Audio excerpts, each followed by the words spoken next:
Hey, everybody, this is Kenny. Welcome back to another edition of the Leading from the Middle podcast. This is the podcast for middle managers who want to develop themselves, develop their teams, and improve their results.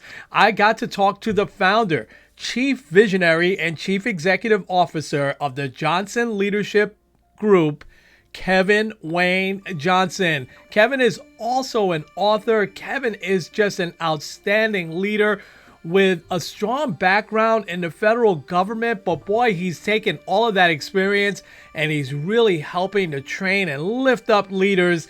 And so Kevin talked a lot about values and why those are so important and why leading and managing are different.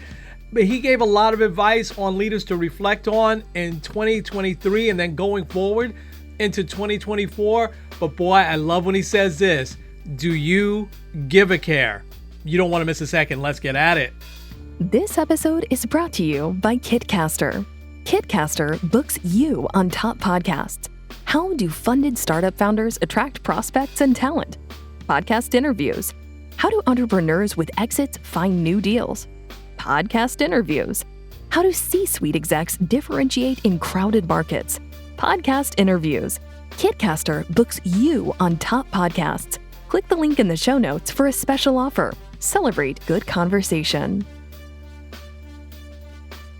Hey there, everybody. Welcome back to another edition of the Leading from the Middle podcast. I have got a tremendous leader today that is going to inspire you, but going to give you great advice as we go into this next year and just a little bit right around the corner and hear about his book and talk about some of that. But just this is going to be quite the leadership conversation. So without further ado, I want to introduce the founder, chief visionary, and chief executive officer of the Johnson Leadership Group. Kevin Wayne Johnson has joined me today. Kevin is also such an accomplished author. It is an honor to have him with us today. Kevin, how you doing, sir? It is so great to see you again. Likewise. Thank you so much for the invitation. I was definitely elated. I'm excited about another wonderful show, and let's rock and roll. Yes, absolutely. Yeah, I want to get as much out of you in this half hour because you have so much to offer, but I want you to really walk through your backstory, which is amazing with your background in the federal government. Walk through your backstory and what road led you to really want to empower and lift up leaders the way you're doing now. Yeah, really good question there, Kenny, as we kind of get started off. It's all about what happens in the home. More times than not, we take that out into the marketplace. So I am the son of a United States Marine. And Marine Corps, they specifically focus on discipline and self-control and recognizing and acknowledging your environment. And a lot of that has to do with just being self-aware. So as a young guy, I was about maybe 2, 3 years old. My dad was a drill sergeant in Parris Island, South Carolina. And interestingly enough, from that early age, I watched how he was pretty rough on the recruits as a drill sergeant because he was developing them and coaching them and mentoring them and getting them prepared to come once they were officially a U.S. Marine. But I would also watch this same man transform into a kind, gentle, compassionate, and empathetic father when he came home. The same guy. He would take off the big green hat and take off his Marine Corps uniform. The fatigues is what they called them. And he would be just as compassionate as he could be to me and my brother. And I started to learn very early on about being a leader in a given audience in terms of what that audience might need. Now, speaking of home, my one brother, he's 3.5 years younger than me. His name is Eric. He was born with a mental disability. So dad, as a U.S. Marine, would often get orders to travel internationally to fight in America's wars, Vietnam twice, Okinawa, Japan once. That left me and mom at home to be an advocate, to serve, to support, and to defend and negotiate for my younger brother, who couldn't necessarily do that for himself because of the neurological abnormalities that were going on in his mind. And so that taught me about leadership, serving him and being there for him and negotiating, even as a young guy in elementary school and middle school. So fast forward, Kenny, I just kind of take those attributes and characteristics that I learned in the home out into the marketplace. In high school, I was elected to leadership positions. In high school, I was the voice behind the microphone in the gymnasium doing the play by play for the basketball games. Mm. Also in high school, I was the voice behind the microphone in the press box at the stadium doing the play by play for the football team. So and it transitioned even into college. As a freshman, I was elected to serve as the chaplain for the freshman class in college. Interesting. It's just these types of things happen because people sort of pick up on those characteristics and attributes that you bring. And so as I began my government career and as I moved into ministry, I recognized and acknowledged, because I knew early on that good leadership has everything to do with how we treat people, how we respect people, and how we honor people, in addition to what we know. Mm. So I learned early on that we have to align as best we can what's in the heart with what's in the mind, because the fact of the matter is, most people know that when we show up, more times than not, we have the credibility as it relates to the knowledge, the know-how in terms of getting things done, solving problems, and making decisions. Most people give us the benefit of the doubt. There's always some exceptions. You and I know people who are in leadership positions that have no business there. We get that. Yes. But more times than not, people are subject matter experts and they bring a high degree of intelligence and acumen. That's the mind part. That's good and that's expected. And people give us the benefit of the doubt. Here's the part that people don't talk about because they just don't feel comfortable in saying it. People really want to know how they're going to be treated. Yes. Yes.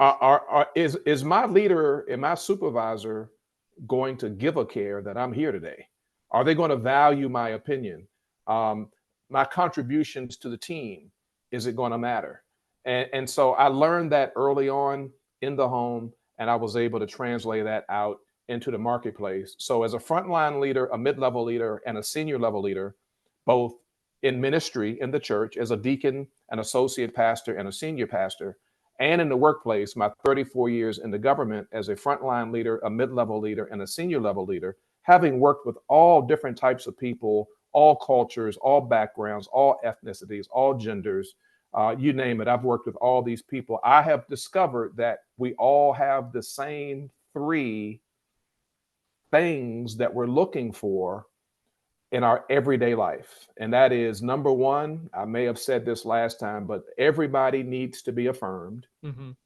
And what that means is that periodically, not every day, but periodically, people just want to hear us say thank you. We appreciate the fact that you're here and you're adding some tremendous value to our team and organization. So everybody, including us as leaders, wants and needs and craves some affirmation. Number two, everybody wants to belong to a tribe. Mm. Yeah. Everybody wants to belong. They want to belong to something. So if people aren't getting love at home, they're going to look for it elsewhere. Mm. And if people aren't feeling that love in the workplace, guess what? They vote with their feet and they move on. Mm-hmm. And then last but not least, number three, everybody wants to know that when they show up, they're going to be included. They don't want to sit over in the corner by themselves and be an individualist. They want to jump in and be a part of a team and be a part of contributing something to the initiative, the task, the action, the project, or the contract. But when they don't feel like they're included, people clam up and they go into their little shell. And that's what happens. So those are the three basic things that everybody craves across the planet. There's 8+ billion people in the world. And we have so much more in common than we do differences. So and true. leadership helps us to understand that. Also true. And that's amazing. And I want to come back to that, all of those three in a few seconds. I don't think I got to ask you this before, and I want to ask it now, because I remember how amazed I was when you talked about your dad. And I've known a few police officers in my day and some military folks in my day, and I've always been amazed at how they can, comfortably wear those two hats, how their hearts have many rooms, so to speak, right? Mhm. Did your dad ever talk about that? Did you ever sit down and ask your dad, "Hey, listen, how are you this tough and then this compassionate all in the same time?" Never had the conversation. Wow. Never had the Okay. conversation. What I was able to do, I was able to glean Yes. through what I saw. Wow. So it was the nonverbal that often speaks louder than what's being said. Yeah. And that's another very significant piece of leadership that I've learned, because it's not about the words necessarily, but it's about what we do, our action, how we react to things, how we are calm in the midst of the storm. That speaks volumes. And so we never really had the conversation. I just admired that he was able to do it. I mean, with Marines, when they go to war, and when my dad was in service for his 20 years, he went in right out of high school, the oldest of 7 children in our hometown of Richmond, Virginia. He went in as an enlisted soldier, and he went through all the training, and he had orders to Vietnam twice, Okinawa, Japan once. About halfway through his career, he was commissioned as a junior officer, and he retired as a junior officer after 20 years of service. But just kind of watching him and knowing that he was always on the front line, because the Marines go to the front line in times of war, and Hmm. having some worry, but at the same time being confident that he would come back okay, both mentally and physically. And sure enough, that's exactly what happened. So Yeah. that demonstration is what really led me to know, without necessarily having to have the conversation, that he's got it. He knows how Yeah. to flip the switch. Yeah. And I guess the reason why I'm so glad that you answered it that way, and because you just took it and you took the example, um, I found that that generation wasn't as your dad kind of was a little bit of an exception in that generation. I knew my dad loved me, but he never once said that he loved me, Right. and because it just wasn't a thing for that generation. And your dad seemed to break a lot of norms for, especially back then. I mean, he'd be exceptional now, but he was extremely exceptional then. Um, I want to go back now to your three core values there that you talk about, because and this is where I really want to get into your advice for leaders, because when you said that people always want to be part of a tribe, Kevin, that is so true, of a tribe rather. That is so true. Hmm. Um, but here's a mistake I see leaders make, and I'm curious how you give advice here. We sometimes think we'll hire somebody and we're pumped up, but then they kind of go into that corner by themselves. They're overwhelmed for whatever reason, and we just then shy away from them. We don't, go and find out what's that all about. How do, number one, would you advise leaders to impact that? But also, what do you do if someone doesn't have that great home life that you've just talked about? How do leaders then get involved in that? Yeah, good question, Kenny. I always keep things simplified, because people understand the simplicity of trying to help them to understand the why behind anything. And it gets down to having a conversation. Now, I know it sounds simple, but I want leaders to develop a habit of just having an informal, short conversation with people in their sphere of influence, because two things happen. Number one, we are opening ourselves up for people to get to know us through the dialogue and through the discussion. But equally important, we are getting now the chance to know our people. Yes. So it's a mutual benefit. And what happens is that whatever issues that people are dealing with from childhood, from teenage years, in the home, in the neighborhood, at school, whatever that unresolved issue is that's causing a person to maybe retract or retreat or not be approachable, that's another way of looking at it. Through these conversations and talks, people start to open up, because they know that you give a care about them as a person, number one, But then as their leader, you give a care about them in terms of their development and their improvement in these different areas, so that one day they'll have more responsibility and more visibility in their career. And slowly but surely, people will now start to have a conversation about what's really bugging them. And when they have that conversation and they make that switch from internalizing what's going on to now talking about it, they're now on their pathway to healing. Yes. And Absolutely. we're not counselors, we're not therapists. We're just having a conversation. Yeah. And I tell leaders that all the time. I know it sounds simple, but it does not have to be long drawn out. It doesn't have to be scheduled on the calendar. You don't have to go through your administrative assistant or your office manager. It's just a conversation, maybe in the hallway, where you just ask somebody basically, how are things going? How can I help? How's that project coming along? How was your weekend? How's the family doing? And do it in a very sincere, honest, authentic, and genuine way. People will pick up on that. And then over time, now we're building relationships, and those relationships turn to trust. And once we have someone's trust, they'll confide in you something that maybe they haven't confided in their mother, their father, their friends, their siblings. And now they're on their way to being their true, authentic self. So that's the simplicity of mentoring and coaching and advice that I give to all leaders. Even leaders who may not be comfortable in doing that, I tell them over time, once you do it, it'll become a habit. And keep it short and sweet. We're not talking about half hour, 45-minute conversations. We're talking about 20-second conversation where you're Yeah. just genuinely asking somebody, how are you doing? Yeah. So I do it something like this, Kenny. You and I are just having a hallway conversation, and I see you, Kenny, in the hallway, and I'll say, "Hey, Kenny, how you doing today?" And depending on the response that you give me, because sometimes people are all over the place in their response, Yes. I'll stop you and I'll say, no. How are you doing, Kennedy? I'm talking to you, right? Mm. Not what's going on over here, or not what Becky said or what John did, but how are you doing? Mm. And it goes a very, very long way in terms of getting people to be the best that they can be. Yeah, that that's priceless advice, Kevin. You hit on this a little bit. I want to ask it and go a little further.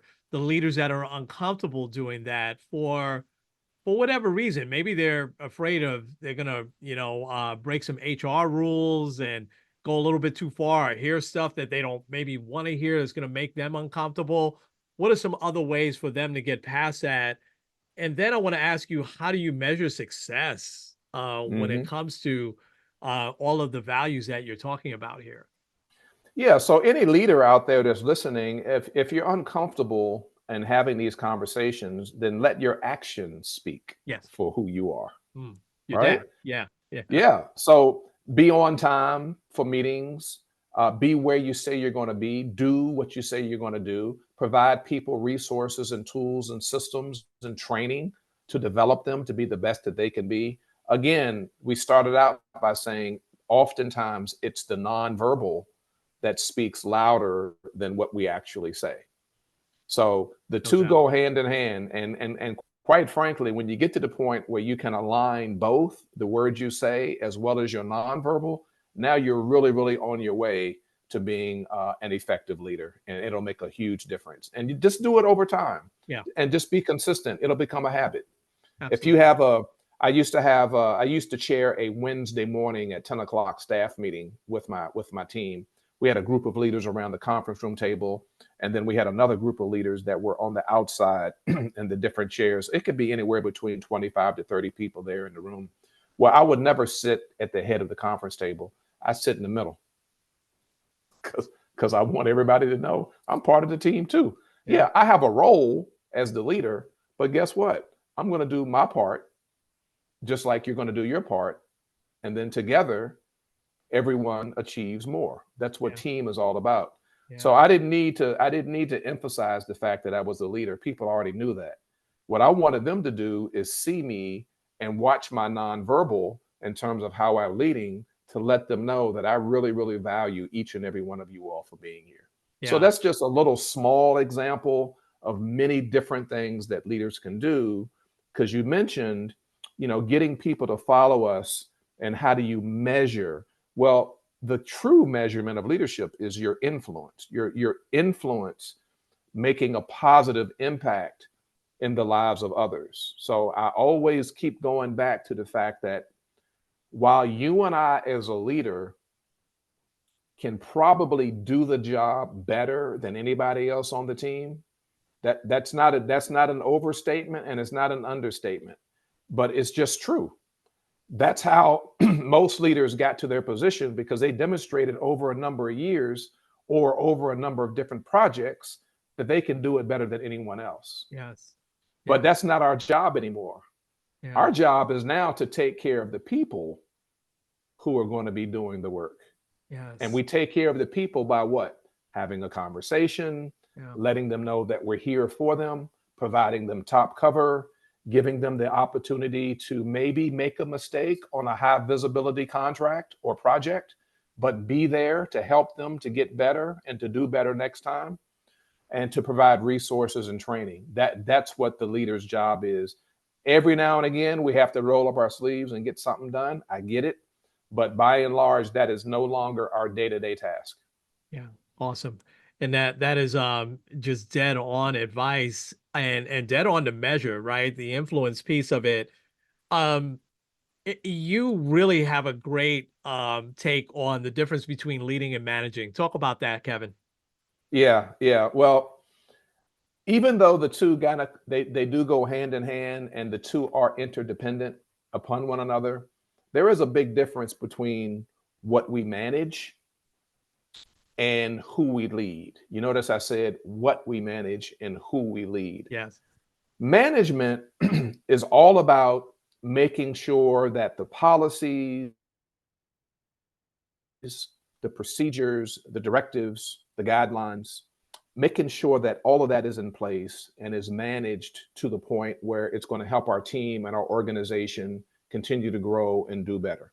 We also manage tools. We manage automation and we also manage different resources in terms of helping the organization to achieve the mission, vision, and core values that are stated either in the HR handbook, in the employee handbook, or perhaps even posted somewhere on the wall for all to see. So we manage things, but we lead people. Mm, hmm. People need an example, they need a role model.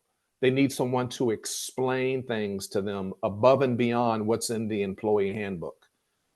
Give them guidance and direction. A leader is like a GPS. We're helping people to go in the right direction, and when we see them go in the wrong direction, we recalibrate, we reroute like a GPS does in our car or in our SUV or in our van. And that's the same thing as it relates to people, and that's what leaders do. So we lead people, but we manage the things that we need in order for the organization to be successful. Yeah, that's awesome. That Yeah. is such a clear, concise Hmm. definition there. That is so awesome. Um, Kevin, do you see a shift? And let me take a step back for a second. In the wireless industry that I came from for the last, 25 some odd years, we made a lot of mistakes, and the leaders that we would hire in this, we would sometimes promote the best salesperson, Hmm. and we thought that, hey, they're gonna be able to run the store and lead everybody, and everybody's gonna sell like they did. Oh boy, were we wrong most of the time there, right? Do you see a shift in directors and the folks that are in those hiring decisions of leaders? Do you see a shift in really looking at the skills that you're talking about? Do you see them shifting now to not so much looking at, hey, this top performer, I got to promote people from somewhere, but looking at these people skills that you're talking about? Is there a shift happening?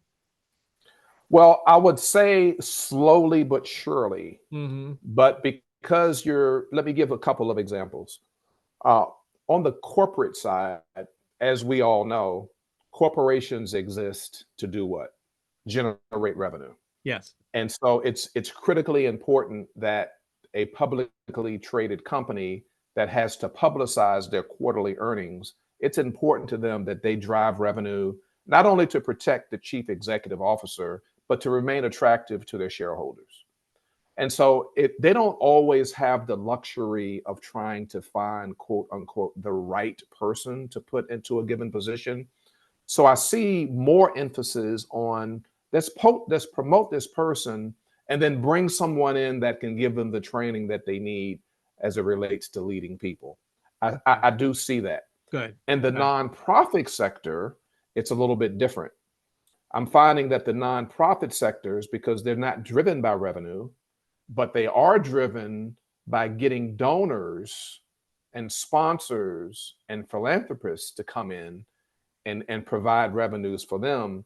So they're looking for people that are a little bit more jovial, outgoing, people oriented. Mm-hmm. But when it comes to leading people, they too, even though they're looking for a different personality type, they're bringing people in from the outside that will give them that training that they need to go forward. So I am seeing those types of trends, but again, people don't know what they don't know. Mm-hmm. And we don't get a lot of really good training when it comes to dealing with people and leading people in our colleges and universities. We just don't. We get theory, we get practicum, we get methodologies, but we don't get much on how do you lead people using your influence. So that's where we and other organizations come in to help these organizations across the board, government, and that's city, county, state, and federal, corporations, nonprofits, churches, and academic institutions, because that's where people are in the marketplace. We come in and we get them to kind of think differently through the leadership assessments, knowing your style, being aware of who you are. I tell leaders and I tell organizations all the time, you can't be a good leader until you first are comfortable in your own skin. Yes. Yes. And I ask them, very directly, do you like yourself? Because if you don't like yourself, you're not going to like people. Yeah. And if you don't like people, you're not going to be a good leader of people. This is not the military, right? Yeah. This is not the military. This is not chain of command. Right. So the military has a different system. Yeah. So, but to answer your question, slowly but surely, because this whole concept around servant leadership in our nation has been around since 1950. Yeah. The term has, but how it's been defined has varied over the time. And my focus on servant leadership is making sure that leaders align what's here in the mind with what's in the heart. If we can align both of those together, both the acumen, the intelligence, as well as the compassion, the empathy, the care, the value, and the respect, now we're on our way to being great leaders. No question. No question. Kevin, that's awesome. Wow. Here's my last question, and then I'm just going to ask you to talk about your book and how people can connect with you, because that's Leadership with a Servant Heart, which is exactly what you had just said. Let me get some advice for you now, though, for those leaders now that are winding down the year and then going into 2024. So much going on in the world around us, but certainly business has changed so much the last 4 or 5 years. What's a couple of pieces of advice that you've had for leaders as they now wind down and reflect on 2023 and then going forward in 2024? Yeah, I always advise leaders to do the same thing that Kevin Johnson does. Sit down in the month of December and start to take a look at, from your perspective, what went well in 2023 and what are your goals and your objectives for 2024. I write mine down specifically. And as I start to fill out the 2024 calendar in terms of events that were taking place, I do things like, on a personal level, what expenses can I reduce as I go into 2024? Number two, how can I increase the generation of revenue as I go into 2024? How can I pour into more people with these strategies and principles that we teach and that we train and that we coach and mentor on, not from a Kevin Johnson perspective, but from the perspective of the people that we're reaching? How can I reach more people? What worked well in 2023 and what didn't work well? What can I carry over into the new year, but I should go ahead and abandon for 2023 going into 2024 because it really wasn't effective and it really didn't work that well. Mm-hmm. So I'm thinking about that. And then think about your people. Think about the people on your team, the people in your organization, people in your company, your government agency. Think about them in terms of how can we as a leader serve them better? Mm. And I tell leaders all the time, don't be afraid to ask your people and to ask your team informally, how can I serve you better? How can I be a better leader for you? This is an individual conversation. Mm-hmm. And then sort of write down some ideas and some thoughts and use that as momentum as we go into the new year. And then the last piece of advice that I always give people, these last 2 weeks of the calendar year should be what I call me time. That's time for you and I to just kind of reflect on us. It's a chance to do some healthy things, to reflect and to kind of think and be balanced. Make sure we're balanced and take some time off and just enjoy some quiet time and just kind of relax with family and friends. It's very refreshing. Recharge those batteries because the way it works is that January will be here before we know it. Oh, no doubt. What priceless advice. Wow. Wow. Wow. Kevin, this has just been amazing, and you're such an amazing leader. Talk about your book, how people can get it and how people can connect with you. I know you have 20 books, but this last one is getting awards and accolades. It is amazing. It's not surprising to me, but it's amazing. And that's Leadership with a Servant Heart. Talk a little bit about that and how people can pick it up and connect with you. Yeah, thank you. Thank you for that compliment. Yeah, Leadership with a Servant's Heart. The first book came out just before the pandemic, 2019, and the second book came out in 2022. It's the same title, Leadership with a Servant's Heart.